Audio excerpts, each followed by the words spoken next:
So they really thought we wasn't paying attention, huh? New Jersey, District 11, Ana Lilia Mejia just won a special election in a district that the Republicans thought they owned. And you know what they're calling it on the news? An upset. An upset. Like it's a surprise. Like it came out of nowhere. Like the American people didn't just send a very clear, very deliberate message. And these people on television are acting like they don't know how to read it. I'm going to read it for you because that's what I'm here for. Let me start with what actually happened. Ana Lilia Mejia, a progressive Democrat, just won the New Jersey 11th district in a special election. And this is not an isolated incident, y'all. This is not a fluke. This is not one good candidate on one good day. This is a pattern. Democrats have been winning special elections up and down this country, district after district that the Republicans said was theirs. Safe seats, red districts, guaranteed wins. And Democrats keep walking up and taking them. Now, why would that be? Why would that be happening right now when we got a war going on, when the economy is squeezing everybody, when people are busy just trying to survive? Why are they still showing up to these elections in districts that ain't even supposed to be competitive? Because people are fed up. And when people get fed enough, they vote, even in the off season, even in special elections that nobody puts on the calendar. They find out about it and they go. And here's what I need y'all to understand about that, because this is bigger than New Jersey. See, the Republicans have spent the last few years doing everything in their power to make it harder to vote. Voter ID laws, closing polling places in certain neighborhoods, cutting early voting days, making it harder to register, making it harder to get an absentee ballot. They looked at democracy and said, we don't like these numbers, so let's change the rules. Let's put up as many walls as we can between regular people in that ballot box. Let's make it so inconvenient, so frustrating, so confusing that people just give up and go home. And you know what? People came anyway. They stood in line. They figured out the rules. They jumped through every hoop these people put in front of them, and they still voted. And in New Jersey, they voted for change. Not because Ana Lilia Mejia is some superstar candidate, but because people are tired. Because the message they're sending ain't really about her, it's about them, about Trump, about what this administration has done to ordinary people's lives. You can put up all the walls you want. When people are mad enough, they climb. Now let me tell you what the Republicans don't want you thinking about right now, because they know, oh, they know what this means. Think about what's happened in just the last few months. Prices are up. Benzene is up. Your grocery bill is up. We got a war going on that nobody voted for.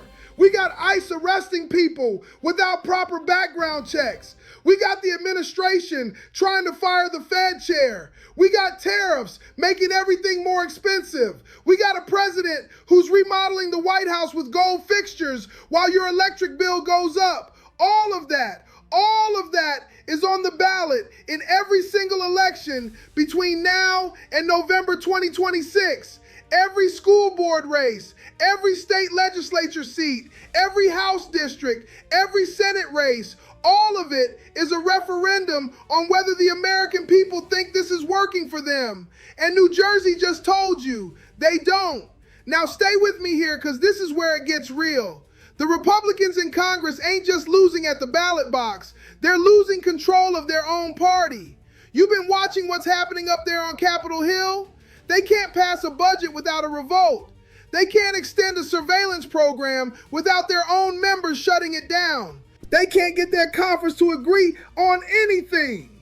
Speaker Johnson is spending half his time begging his own members to stay in line, and the other half apologizing to Trump for things his members did. That ain't a governing party, y'all. That's a hostage situation.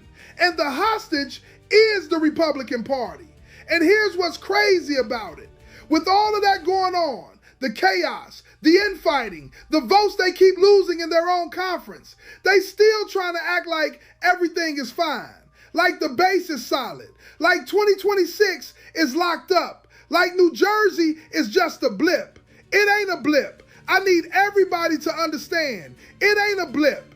Let me put on my OG hat for a second, because I've been around long enough to remember what a warning shot looks like. I remember 1994. I remember Newt Gingrich and the contract with America. Democrats had the House, they had the Senate, they had the White House, and Republicans picked up 54 seats in the midterms. 54. And everybody said, where did that come from? It didn't come from nowhere. It came from 1,000 warning shots that people wasn't reading. Special elections going sideways. Approval ratings slowly creeping down. Voters quietly getting fed up. I remember 2006, George W. Bush, Iraq, Katrina. Republicans were in charge and voters flipped the House and the Senate to Democrats. Why? Because the warning shots kept coming and nobody listened. And I remember 2010. Obama was in office. Economy wasn't moving fast enough. Tea Party came from nowhere and took 63 seats. 63. Every single one of those waves started with exactly what we're seeing right now. Special elections going the wrong way. Districts that weren't supposed to be competitive suddenly becoming competitive. Party leadership in disarray. Voters quietly, steadily getting angrier and angrier. Y'all, this is what the beginning looks like. Now I want y'all to do something for me. Close your eyes and imagine this exact situation under Barack Obama. Democrats losing a special election in a district they'd held for decades.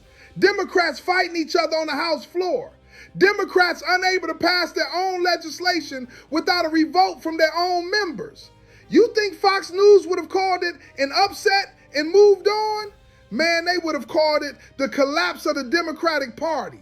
They would have run that headline for 3 solid months. They would have brought in 16 experts to explain why the Democrats were finished forever. But when it's their party falling apart, it's just a Tuesday. Nothing to see here. Keep scrolling, but you're still watching. And that tells me you feel that something is happening. Here's what this actually means for people like us. For the sister working 2 jobs who felt like her vote didn't matter. For the brother who said, what's the point? Nothing ever changes. For the young person who's never voted in a special election in their life. Here's what the New Jersey 11th District just proved. Your vote changes things. Not just in November, not just in the big presidential races, in every election, in every district, in every off-year special election that most people sleep on. They are counting on you to sleep. They are counting on turnout to be low. They are counting on you to be too tired, too busy, too frustrated to show up. New Jersey showed up, and it matters. Because here's the thing about 2026. It's coming whether you're ready or not. The House is on the table. Several Senate seats are on the table.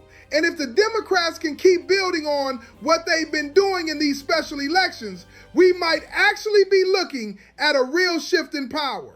But that only happens if people stay engaged. If people stop treating midterms like they don't count. If people understand that the war, the economy, the price of eggs, the ICE raids, all of it gets decided by who controls that Congress. All of it. The Republicans know this. That's why they're panicking right now. That's why you're seeing Kumhuriyet leaders quietly having conversations about how to distance themselves from some of Trump's most unpopular decisions.